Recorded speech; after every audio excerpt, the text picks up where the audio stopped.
L'ésser humà, gràcies a la seva capacitat creativa i de treball col·lectiu, ha estat capaç d'assolir grans fites socials i tecnològiques al llarg de la història.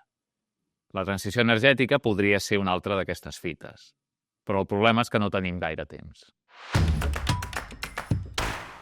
Per tal d'evitar que la temperatura del planeta augmenti més de 2 graus cap a finals del segle XXI, la transició energètica hauria d'estar més o menys completada l'any 2050. Per això, la immensa majoria d'informes institucionals i plans estratègics dels governs fan servir aquesta data com a objectiu. És viable fer-ho en tan poc temps? Per saber-ho, cal tenir present que les limitacions a la transició energètica poden ser de 3 tipus: tecnològiques, político-econòmiques i socials. Agafem com a exemple una tecnologia en desenvolupament com és l'hidrogen verd.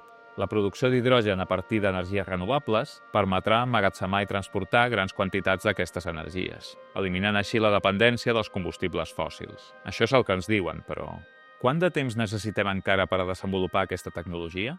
Els informes de l'Agència Internacional de l'Energia estableixen que farà falta incrementar anualment al voltant d'un 70% les inversions en I+D en aquest sector per assolir els objectius. Això és viable, però evidentment està subjecte a molts factors difícils de predir.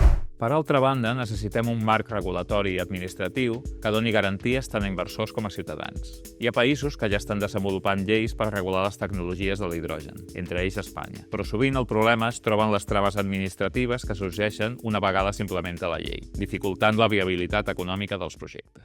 Finalment, les resistències socials poden allargar aquestes escales de temps. En el cas de l'hidrogen, és necessari disposar de parcs eòlics i fotovoltaics que alimentin aquesta tecnologia. I, per tant, cal gestionar les reticències dels que critiquen els impactes d'aquests parcs sobre l'entorn, buscant estratègies de comunicació i participació per aconseguir la complicitat de la ciutadania. Inevitablement, haurem d'acceptar un impacte sobre el nostre entorn si volem solucionar el problema en un temps raonable. Per això, hem de demanar als experts i a les institucions que ens presentin de forma clara i transparent el balanç d'avantatges i inconvenients de les decisions que prenen, per tal de poder opinar amb rigor.